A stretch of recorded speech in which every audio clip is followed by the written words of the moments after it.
Polda Metro menginformasi terkait penyitaan ijazah Presiden ke-7 RI Joko Widodo. Kabid Humas Polda Metro Jaya, Kombes Polisi Ade Ari menjelaskan pihaknya telah menyita ijazah SMA dan sarjana Joko Widodo untuk diperiksa di laboratorium forensik dalam rangka penyidikan. Kami sudah konfirmasi ke Kasubdit Kamnet selaku penyidik bahwa benar penyidik Subdit Kamnet di Treskrim Polda Metro Jaya telah melakukan penyitaan terhadap ijazah S1 dan SMA untuk kepentingan pemeriksaan atau pengujian di laboratorium forensik dalam tahap penyidikan. Sebelumnya, penyidik Polda Metro Jaya memeriksa Jokowi sebagai pelapor di Polresta Surakarta. Jokowi dicecar 45 pertanyaan. Jokowi juga mengaku menjawab seluruh pertanyaan penyidik termasuk sosok Kasmujo yang disebut dosen pembimbing Jokowi. Usai diperiksa, Jokowi menjelaskan ijazah SMA dan sarjananya disita polisi. Tim Liputan iNews melaporkan. Polda Metro Jaya menyita 5 ijazah asli milik teman SMA Joko Widodo untuk dilakukan pengujian ilmiah di laboratorium forensik. Terus Pak? Ya.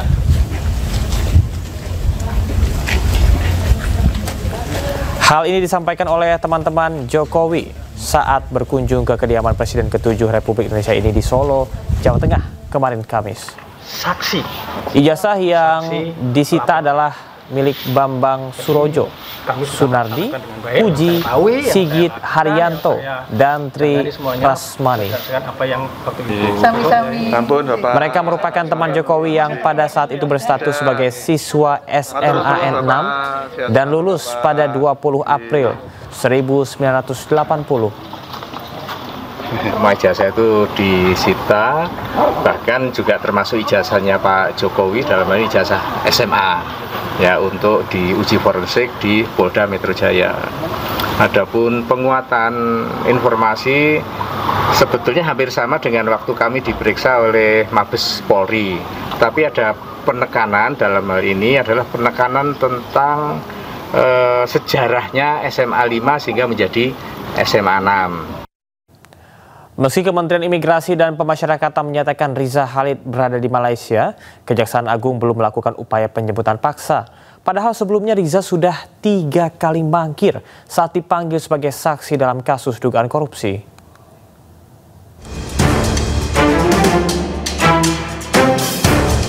Sudah ditetapkan sebagai tersangka dalam kasus dugaan korupsi tata kelola minyak mentah dan produk kilang Pertamina. Kejaksaan Agung belum juga berhasil menangkap sang mafia migas Riza Khalid. Padahal sebelumnya, Wakil Menteri Imigrasi dan Pemasyarakatan Silmi Karim menyatakan sudah mengendus keberadaan Riza Khalid di Malaysia. Sementara itu, Kejagung juga telah menjadwalkan pemeriksaan Riza Khalid sebagai tersangka. Memang kami telah mendengar terhadap yang bersangkutan berdasarkan pelintasan bahwa yang bersangkutan saat ini katanya kemarin beberapa berdasarkan berada di wilayah Malaysia. Tapi prinsipnya itu merupakan masukan bagi kami dan nantinya kami akan berkoordinasi dengan pihak-pihak terkait dalam pelaksananya. Dan kami akan berfokus dulu melakukan pemanggilan terhadap yang bersangkutan sebagaimana diatur dalam Kitab Hukum Acara.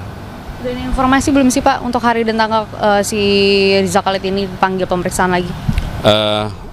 Untuk sementara belum, tapi sudah dijadwalkannya, nanti penyidik akan memberitahukan, memastikan. Sebelumnya, dari catatan imigrasi, Riza terdeteksi pergi ke Malaysia pada 6 Februari 2025. Kepergiannya beberapa hari sebelum anaknya Muhammad Keri Adrianto ditetapkan sebagai tersangka kasus dugaan korupsi tata kelola minyak mentah dan produk kilang PT Pertamina tahun 2018-2023. Riza Khalid merupakan satu dari 18 tersangka dalam kasus dugaan korupsi tata kelola minyak mentah dan produk kilang PT Pertamina. Kejagung mencatat akibat persekongkolan jahat tersebut negara dirugikan hingga 285 triliun rupiah. Sementara itu, Menteri Imigrasi dan Pemasyarakatan Republik Indonesia menegaskan, kini pihaknya sudah berkoordinasi dengan pihak imigrasi Malaysia dan polisi Malaysia terkait dengan keberadaan mafia migas Riza Khalid. Yang kita monitor, yang bersangkutan sudah meninggalkan Indonesia sejak Februari. Sekarang ini masih ada di Malaysia dan kita sudah komunikasi dengan imigrasi yang ada di Malaysia, termasuk dengan polisi Malaysia. Ya, kami juga koordinasi dengan Pak Jaksa Agung kemarin pada saat penyerahan rubasan, pengelolaan rubasan kepada Jaksa Agung. Kami sudah koordinasi dan laporkan kepada beliau posisi yang bersangkutan ada di mana dan beliau sudah tahu yang bersangkutan. Menteri Koordinator Bidang Politik, Hukum, dan Keamanan periode 2019-2024, Mahfud MD, angkat bicara terkait dengan vonis Thomas Lembong dalam kasus korupsi gula. Putusan hakim dinilai salah dan harus dikoreksi.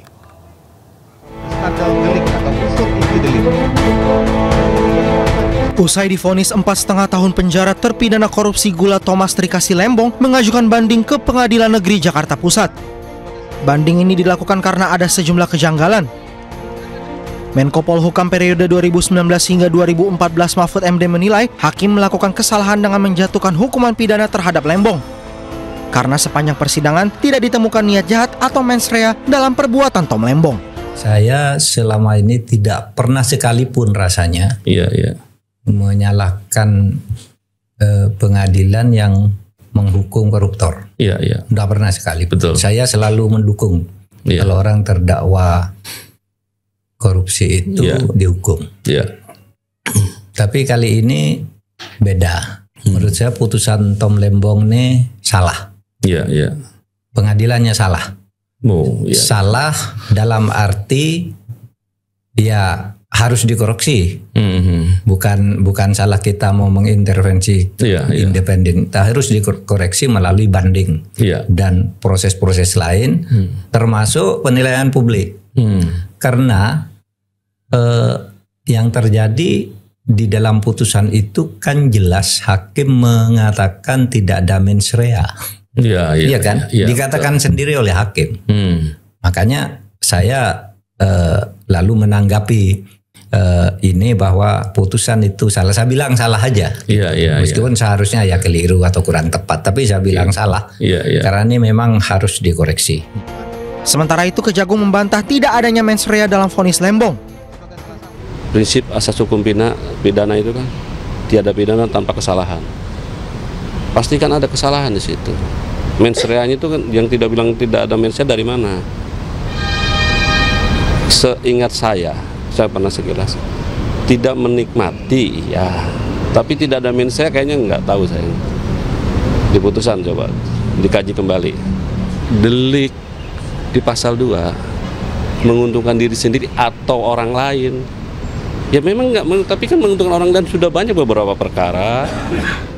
Selain itu terkait banding Thomas Lembong, Kejagung menyatakan bahwa jaksa penuntut umum resmi mengajukan banding atas vonis yang dijatuhkan Majelis Hakim Pengadilan Tipikor Jakarta. Pengajuan banding tersebut lantaran adanya perbedaan pendapat terkait kerugian negara.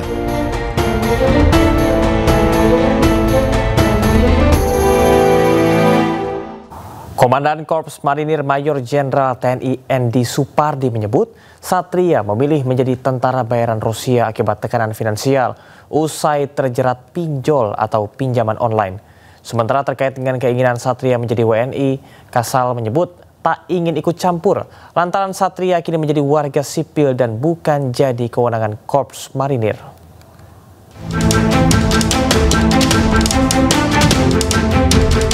Satria Arta Kumbara, mantan prajurit Korps Marinir yang kini bergabung dengan militer Rusia, mengajukan permohonan untuk kembali menjadi warga negara Indonesia. Komandan Korps Marinir dan Kormar Mayor Jenderal TNI Endi Supardi mengungkap bahwa Satria memilih menjadi tentara bayaran Rusia akibat tekanan finansial usai terjerat pinjaman online atau pinjol. Menurut Dan Kormar Endi, utang tersebut kemungkinan besar digunakan Satria untuk menunjang gaya hidup mewah Satria. Namun ketika tidak lagi mampu melunasi utang, Satria disebut mencoba menjadi jalan keluar melalui praktik judi online yang justru semakin dia terjerumus.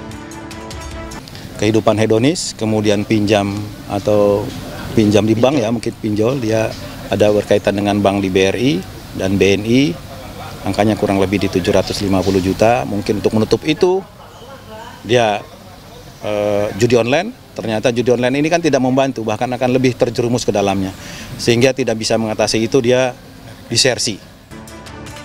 Satria sudah tidak aktif bertugas sejak 2022 dan secara resmi diberhentikan dari TNI pada tahun 2023.